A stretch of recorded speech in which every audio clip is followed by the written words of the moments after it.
Assalamualaikum warahmatullahi wabarakatuh. Waalaikumsalam warahmatullahi wabarakatuh. Sebelumnya yang terhormat Bapak Ibu dosen serta peserta yang hadir pada saat ini. Yang pertama, materi kita itu tadi peran mediator dan hakim. Ternyata penjelasan dari Ibu narasumber bahwa peran mediator itu sangat penting. Nah, pertanyaan saya yang timbul dari paparan Ibu tadi, bahwasanya saya ada 3 pertanyaan. Yang pertama, tadi Ibu menjelaskan bahwa ada mediator maksudnya di luar kompetensi sarjana hukum. Contohnya tadi ada SAG ya. SPD.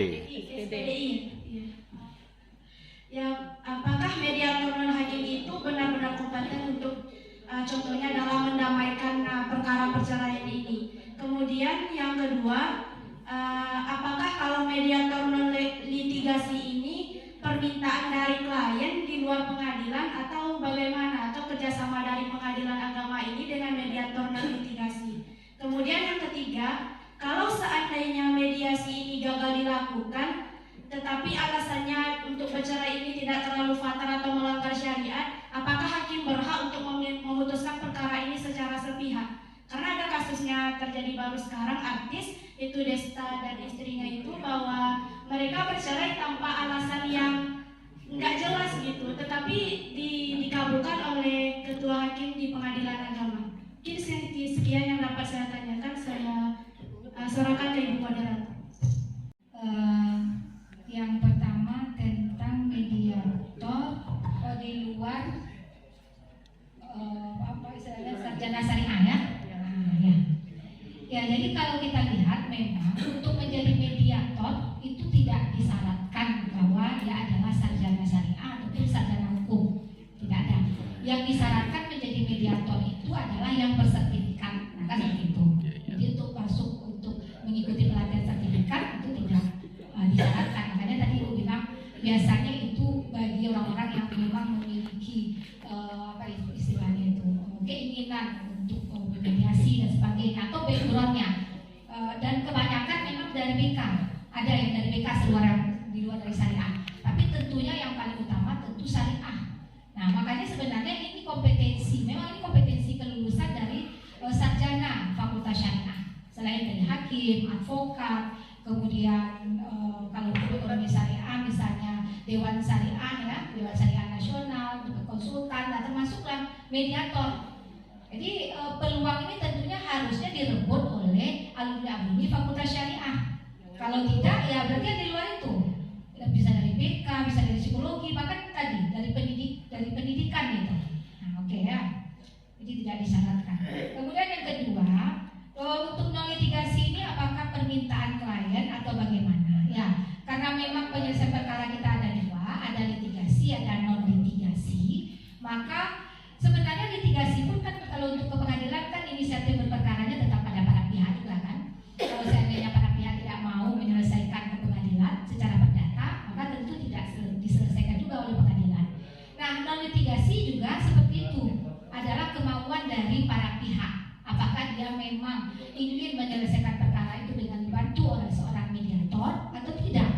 Kalau dia memang mau menyelesaikannya tidak oleh mediator tapi oleh yang lain, misalnya kalau kita ada di keluarga dengan hakam dari pihak keluarga suami dan dari pihak keluarga istri, itu kan biasanya juga bisa.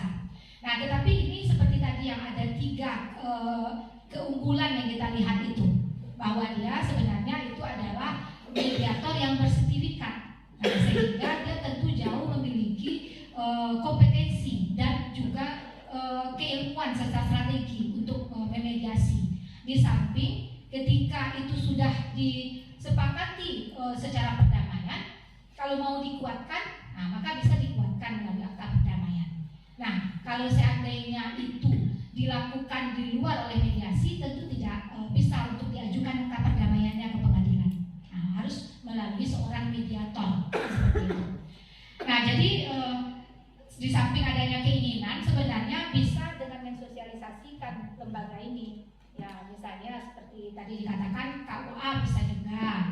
Tapi kalau seandainya tidak selesai oleh kantor urusan agama, oleh BP4, karena hari ini BP4 juga tidak banyak tampak eksistensinya, maka sebenarnya bisa disosialisasikan bahwa ini ada lembaga. lembaga mediasi, atau ini Bapak ini adalah seorang mediator bersertifikat, maka mungkin bisa diselesaikan melalui beliau. Jadi sebenarnya lebih kepada kita harus lebih banyak mempromosikan profesi ini, dan kalau dia sudah menjadi lembaga, tentu lembaga ini. Kalau mediasi gagal, apakah hakim bisa memutus untuk menceraikan, contohnya ya, menceraikan dari para pihak yang bermasalah. Nah, sebenarnya proses persidangan itu mungkin yang kita tahu ya dalam segi hukum acara itu dengan melewati berbagai macam tahapan-tahapan, kan seperti itu sebenarnya. Dan perceraian itu bisa diputuskan oleh hakim, itu bisa karena memang kedua belah pihak betul-betul merasa tidak mungkin untuk mempertahankan, bisa diputuskan oleh hakim karena memang kedua belah pihak sama-sama merasakan tidak mampu, tidak bisa lagi untuk dipertahankan rumah tangganya, nah, seperti itu. Tetapi kemudian bisa juga karena salah satu, karena kalau salah satu tidak bisa, tentu tidak juga bisa terjadi perdamaian. Kalaupun mungkin ada perdamaian, tentu adalah perdamaian yang di bawah keterpaksaan, kan seperti itu jadinya.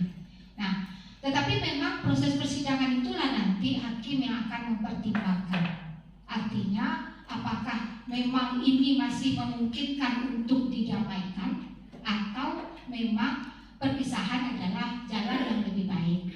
Kalaupun memang menurut hakim itu masih dilihat bisa untuk didamaikan, maka tentu mungkin hakim akan mengambil keputusan seperti itu. Nah, tetapi itu dilihat dari kemauan dari para pihak. Makanya proses persidangan itu kan diakhiri dengan sebuah kesimpulan sebelum sampai pada putusan. Bagaimana kesimpulan para pihak?